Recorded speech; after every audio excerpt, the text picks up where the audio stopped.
Will the werewolf. I hate waiting. Waiting is shite, innit? Not because I'm impatient.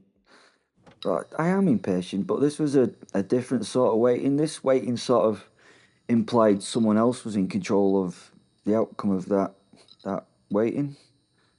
And I didn't enjoy that feeling. These fecking holding cells were always so fecking cold. Misery was embedded in the walls. It was damp too. I really did not want to spend, too much more time in here. Walls are concrete, painted, condensation runs down them, steel bench, the faint smell of disinfectant trying and failing to hide older, uglier smells of horrible things. Well, it's trying to hide puke and shite, to be honest. I sat here anyway, uncomfortably but sat. One ankle rested on my knee, focusing on perfect posture, trying to gain perfect calm. Perfect calm, that is, with a slight hint of irritation. I was looking at my phone. It glowed softly in the dim light. Auction site, classic cars, of course. I flicked an easy thumb lazily across the screen. Jaguar, filter, click, E-type. My mouth twitched in faint appreciation.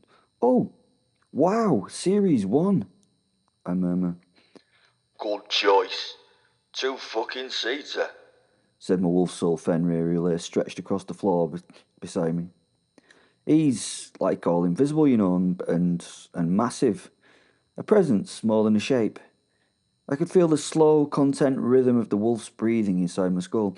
He was watching the screen with me, through my own eyes.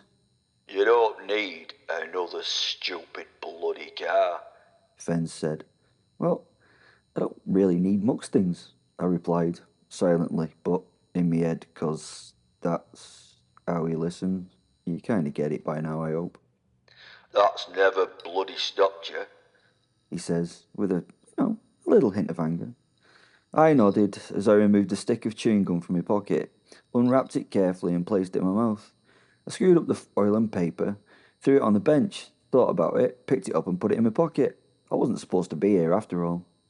Peppermint, said Fen in my head. Nice. You sort of get used to sharing your senses eventually. Oh, wow! I say, my enthusiasm for what I see now is evident in my tone. I tried to zoom in on the photo, but annoyingly, it took me a few too many seconds to work out how to do it on this bastarding phone. Ah, there we go. British Racing Green. What? A Mark 1, restored, immaculate. The kind of machine built when humans still believed craftsmanship mattered. I smiled. A thrill in my wolfy want of things was grabbing me. I do miss when they made things properly, I share with my best wolfy pal. Underpowered rust bucket with shit brakes that does not go around corners. Fucking excellent. Fen's... Well, he's such a sarcastic bastard at the best of times. True, I say, but just look at it. There are suddenly footsteps outside, smells of people I recognise and another. Well, I do recognise that smell, but it's changed slightly. I can smell Ben being angry, no change there. I can smell Sula. How does she always hide her emotions? The steps are heavy, official. Keys rattle. Whoa, did the bastards actually lock me in here? There'll have to be words and someone will be brought to account for caging me. We don't allow that. There's a metal squeal as they open the lock. I don't look up, I just stand up and put my back to those entering. They have to disturb me now, don't they? I just found this fucking site. For God's sake. Ugh, I know what I'll do, I'll just ignore them. Just keep scrolling. Next listing. Silver. Oh, like the original. Wire wheels. Proper old interior. The cell door opened with a dull mechanical clunk. Cold air slipped in, along with the smell of cheap paper cup coffee. And fear. Fen lifted his head. This one, The wolf murmured. Yes, I thought. I can smell him. Guilt. It's got a scent. Yeah, I know, sharp like old pennies and sweat. Nicha was guided inside, shuffling, shoulders hunched, arms wrapped around himself like he was trying to hold the pieces together. The door shut behind him. Lock clicked. Final. Fuck's sake. Give me a fucking minute, I said to my new roomie before he spoke. I need to see this. Right. The auction description. Wow. Matching numbers, I murmur approvingly. Rare. Right, I suppose, I say out loud, before tapping the save icon and putting the phone in my pocket. I mean, it's a lot of money, but the last E-Type I had was lost in a fire. It was almost identical to this one. Do you know what? I had to have it. I turn and now sort of meet my guest. I walk confidently across the cell, extending an arm for a handshake. Can you not get this one modded so at least the suspension does not feel like a fucking coal barge on a canal going round a bend? Fen asked. He had a good point. Should I? Nah. It would be sacrilege to mod this particular car. The new person in the room looked at me lost. He stared at the hand I offered as though it was something alien, something that was going to, I don't know, hurt him or bite him. His face full of confusion first, then recognition, then something worse. I dropped my unshaken hand, rude, but I gave him a polite, almost friendly smile. Evening, I said in as a friendly way as I could muster. Like you do when you meet someone at the bus stop. Not that I've ever been at a bus stop. I could get a 5-speed gearbox put in, I mentally told the wolf soul. Well, if you're going to do that, then you might as well go full hog, replied Fen. Mod it, totally. He had a valid point, actually. Nicha's voice came out of thin air. It totally broke my train of thought. You? He swallowed. You were there? I tilted my head slightly. Fenrir's invisible shape rose behind me like my shadow, which she was, and so much more. Yes, I said calmly. Do you know what? I do get around, I told the man. So, you want to drive it hard with good gearing? The cooling system's not going to cope with that then. Fen raised another good point. I said out loud, lost in my thoughts again. The man, he looked at me and backed towards the wall, backed as far from me as the small cell allowed. His breathing quickened, his scent became, scent of terror. I told them, he said quickly. I told them it were me. Eh? I asked. Oh, right, yeah, I see what you mean. That was nice of you? I nodded. Maybe you're right. I buy a bit of a shitty version and get it souped up for a proper driving experience that looks super pretty, I said to the wolf in my head. Would make it sort of worth having, wouldn't it? He replied. I took my phone out and opened it all up again and looked at the beautiful car. It's so pretty, though. All you could do is bloody look at it, Fen replied. He was right. I placed my phone nice and gently screened down on the bunk and took off my jacket, folded it and placed it over the phone while thinking about this car. Unhurried, composed, and then the thought struck me. Brilliant! I could get two, I said out loud. Fen, well, he was exasperated. Fucking hell, he spat. I gave the man before me a bright smile. Fen's tail swished behind me, slow, predatory. Ugh, it smells of piss and fear, Fen whispered. I turned to look at Fen now standing behind me. What? Him? He looked at Nicha as Nicha tried to back out through the cell wall. It was funny. It was like he was trying to burrow out using his, what they called. Those things at the back of you. What they called. Shoulder blades, that's them. Oh, I said. Right. I turned my attention to the man again and rolled up the sleeves of his shirt. I could, do you know what? I could get the silver car and store it in my new garage when I get one and if I get one. And I could mod up the green one and use it as like a everyday runabout. That would be perfect, wouldn't it, Fen? Nicha's voice cracked. I didn't mean... he started. I raised a hand gently, trying a more comforting smile, not threatening him, just asking for silence. I was thinking. I never had a classic British racing green sort of car before, though. You need to have one, I told him. He stared at me, terrified and confused. I must seem completely nuts. I know, that made no sense, mate. Sorry, I told him. You see, what it is, I've got like two conversations going on in my head. You know how it is? Well, I suppose possibly not. You don't have a giant invisible wolf soul that can make you a werewolf, do you? His face, it was brilliant. It must feel pretty crappy and unprofessional that my head's full of my new cars when actually I'm just going to murder you. Nicha's face, well, more horror. Oh, no, look, I'm sorry. Yeah, I get it. This is an important moment for you. Be professional. I could sense the smirk in the wolf's jibe.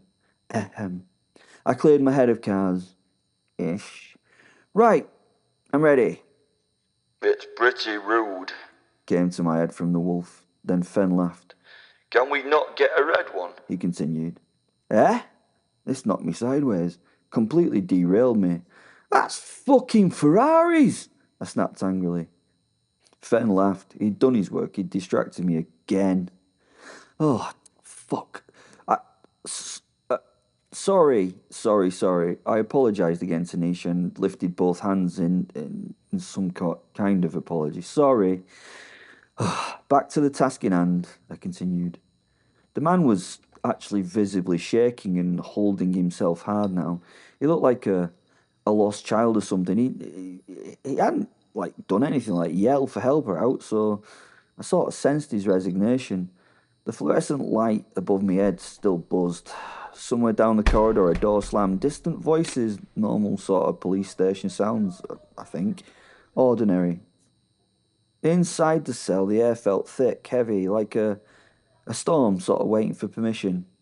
I should give this thing a bit more reverence, shouldn't I? And shit, I told Nicha.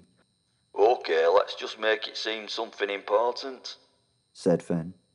I kind of leaned back, sort of semi-nonchalantly against the wall, trying to look relaxed and comfortable.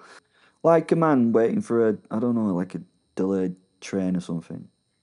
You know, I said conversationally to Nicha, I was just looking at a rather beautiful E-Type.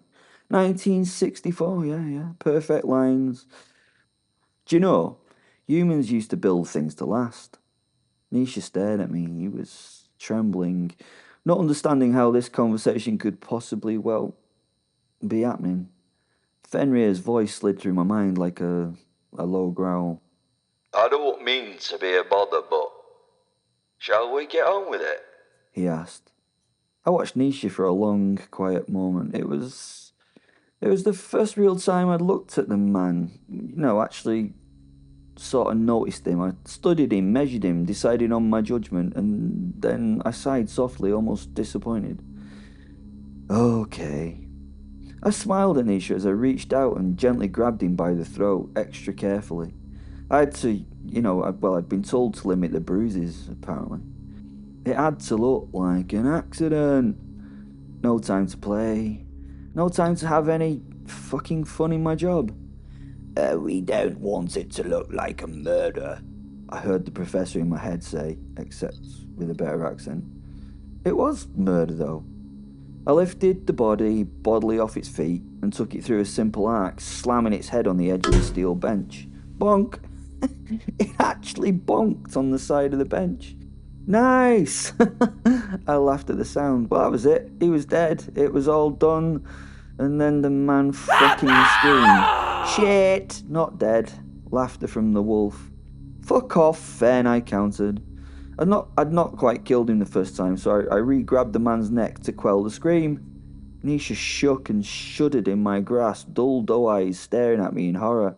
Hands reached for mine, scratching at them. I shook him. None of that now, I told him as though talking to a toddler. Ah, fuck. Oh, bollocks. Why did you have to Oh, go and do that, I asked him as blood ran from the crimson seam that had been created in the side of his head.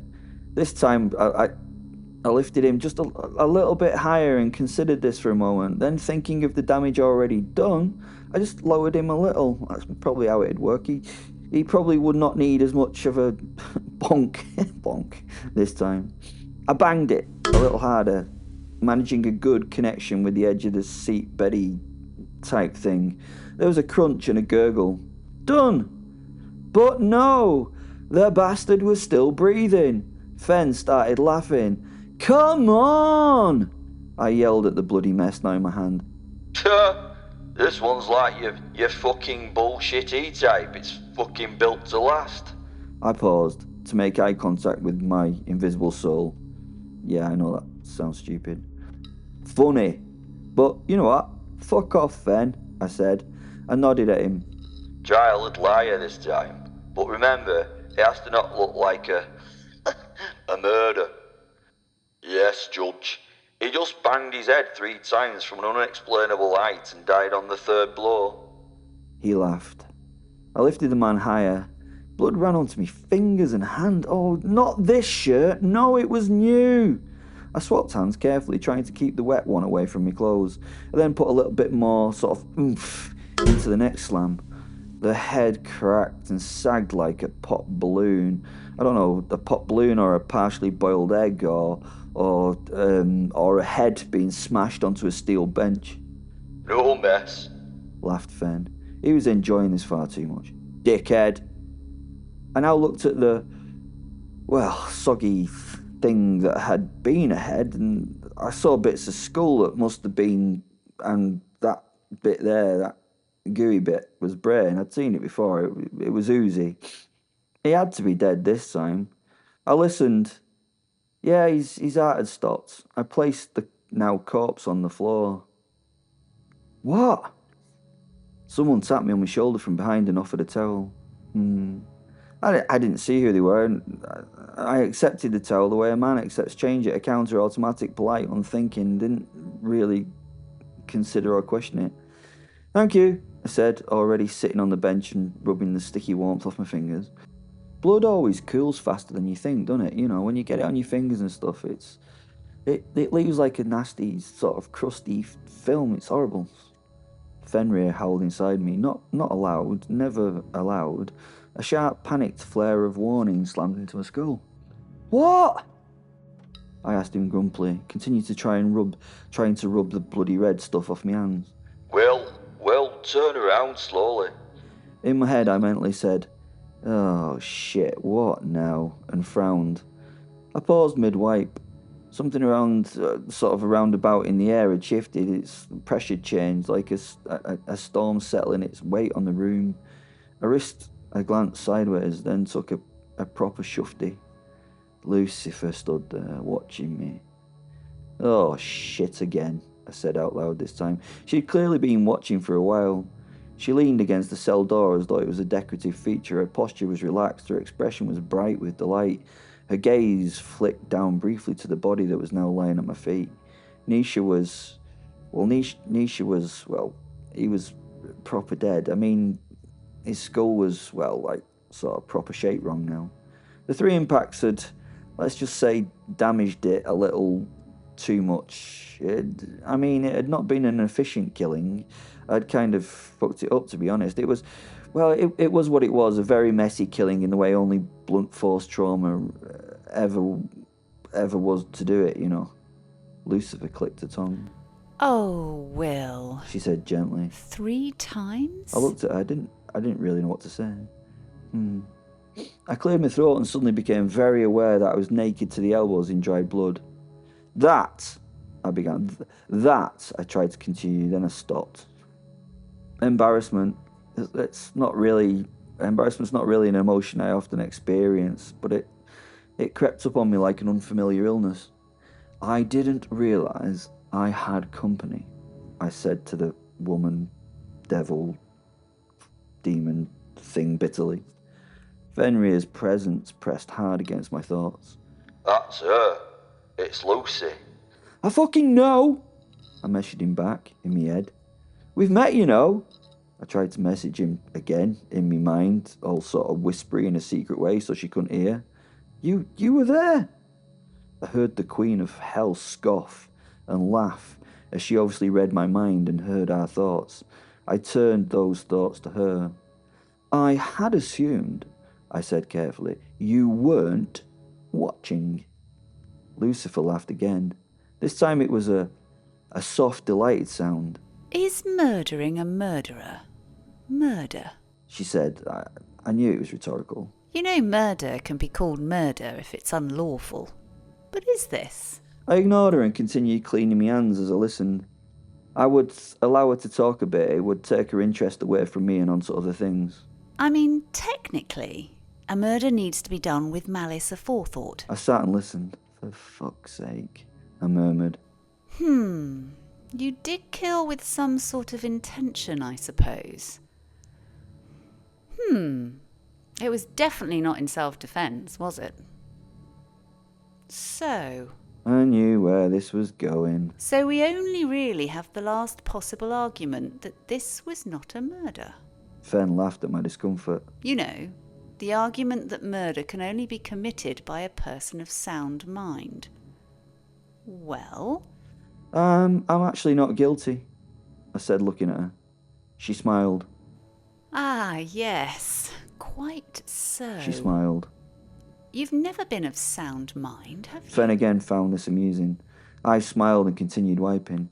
No, it's not that, I told her. You see, what it actually is I'm not a person, am I? I looked at her, and she nodded. A very good point. No personality at all. Case dismissed. She flourished a bow, a totally overdramatic bow, and then went back to leaning on the door. I mean, looking at her, I'd seen beautiful women before, queens, actresses, models, sometimes murderers. Lucifer was, well, she was something else entirely, not beautiful, no. I'd engineered her in my mind. You know, she was supposed to be seen by everyone as whatever their lustful fantasies are. What I'd done is I'd taken every crude one of those fantasies of mine and I'd turned the dial past 11 in taste and gone straight into, well, I suppose you'd call it satire.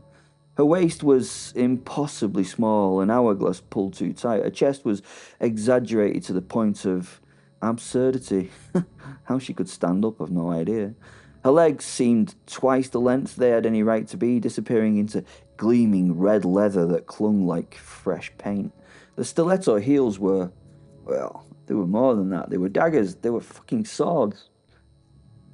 Her long, dark hair spilt down the back in perfect waves that looked less styled and more manufactured. Her lips were painted a violent red. The makeup around her eyes was heavy enough to belong on stage. A drag queen, not a, I don't know, person? That's wrong, isn't it? She looked like a sort of, I don't know, satirical sin designed by committee. I stared at her, looked her up and down, not hungrily, no, but analytically. Then my mouth twitched and I looked away, trying to hide my amusement. Lucy noticed my smirk and slowly lowered her gaze, knowing it was going to be bad, and then showed utter shock.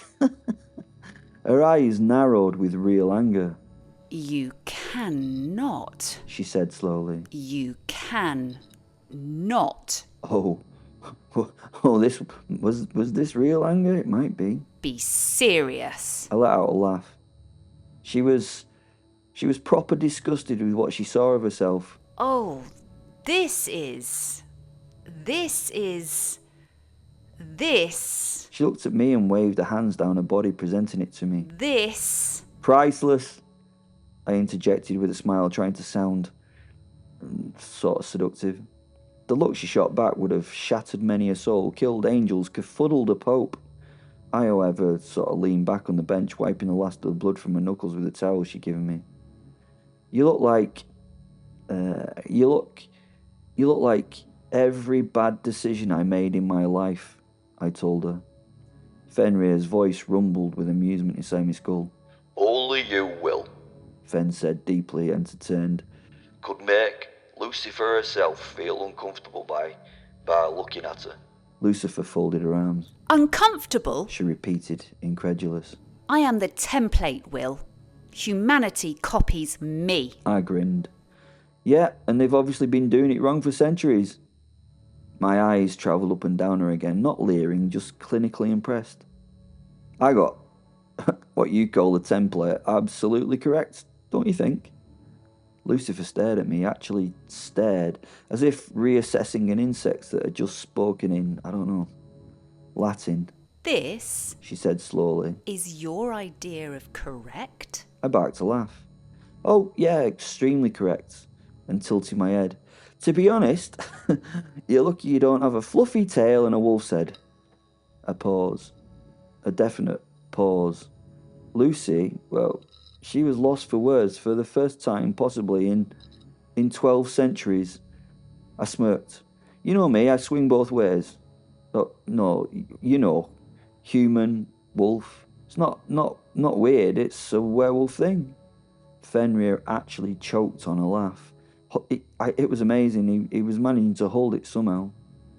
For the first time in several millennia, Lucifer looked genuinely and spectacularly done with someone, and that someone was me again.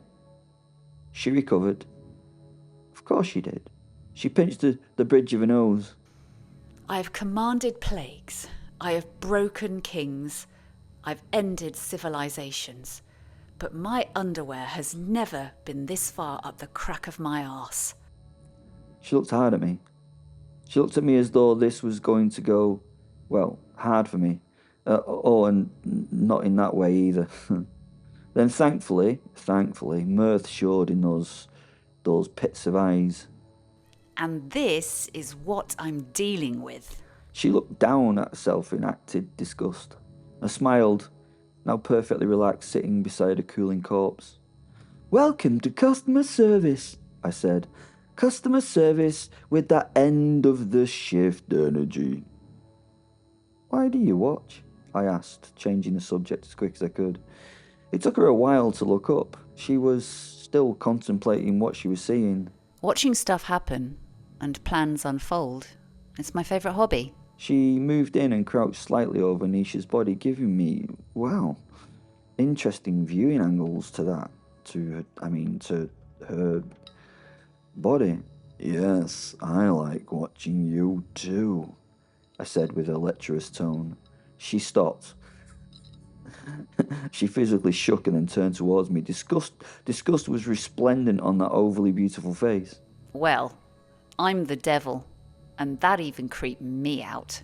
Yuck. I shrugged, and shaking her head, she went back to the inspection of, Nicha's body with, it looked like she was giving it some professional interest. You know, she continued conversationally, if you're trying to make it look like an accident, pulverizing the brain box rather ruins the illusion. She glanced up at me questioningly. People rarely smash their heads 3 times on something by accident, do they?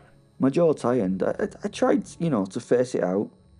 I wasn't worried about it looking like an accident. The mess is... I sort of waved my hands around the room as though all the people were there. It's their problem, really, I told her. Oh, Will, Lucifer said brightly. Then you should have gone bigger. She stood again, dusting imaginary dirt from her hands. Fire, teeth, a nice ritual circle, something theatrical. This just looks municipal. That made me exhale sharply through my nose. Annoyance replaced my embarrassment. Why are you here? I asked her flatly. Her ridiculously wide, made-up smile smiled made up wider. Ah, there it was. Interest.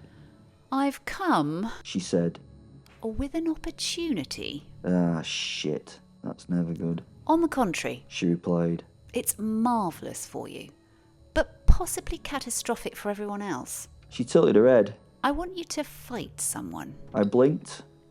Fight? Yes. Physically? Yes.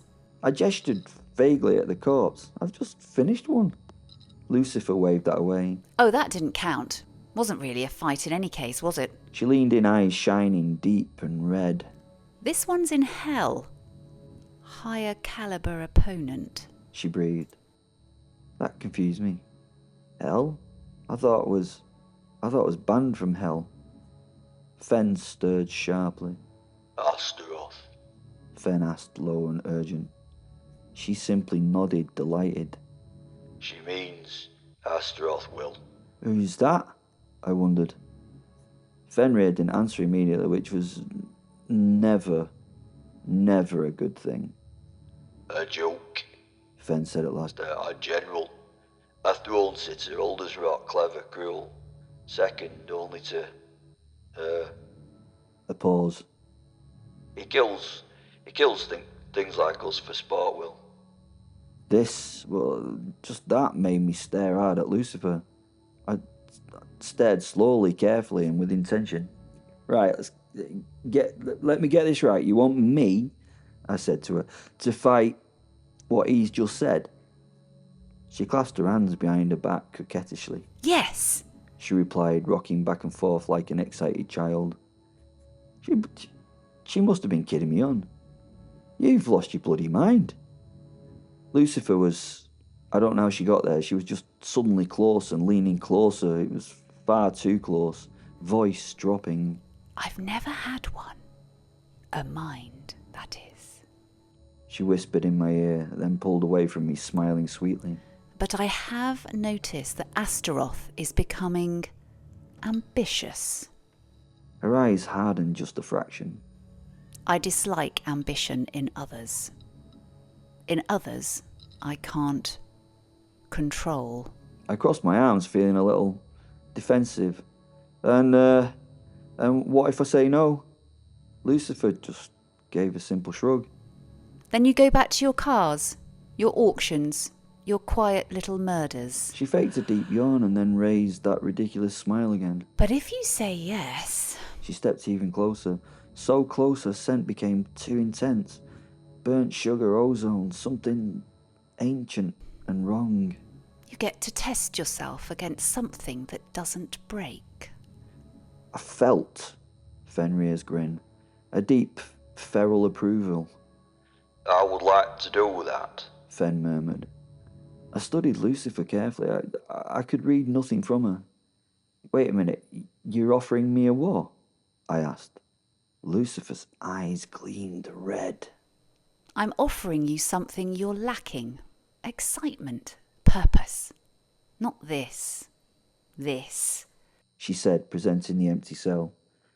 She glanced once more at Nicha's body. And frankly, Will, you're wasted on humans. The humans part of the sentence was said so dismissively it hurt even me and not all human. Silence fell between us, heavy, charged, like the breath before a storm tears down the open sky. And then I smiled, a slow, dangerous smile. All right, I said, actually excited. But if I win, Lucifer laughed. Oh, Will, she said softly. You don't win. She turned, already fading from the cell. You change the game. And then she was gone, leaving behind only that scent of the burnt sugar and whatever, and the promise of hell waiting to be broken. I turned to look at my wolf soul. He looked at me. He was actually excited. I smiled. He smiled back. You know what? This was the first time it had been proper exciting for a while.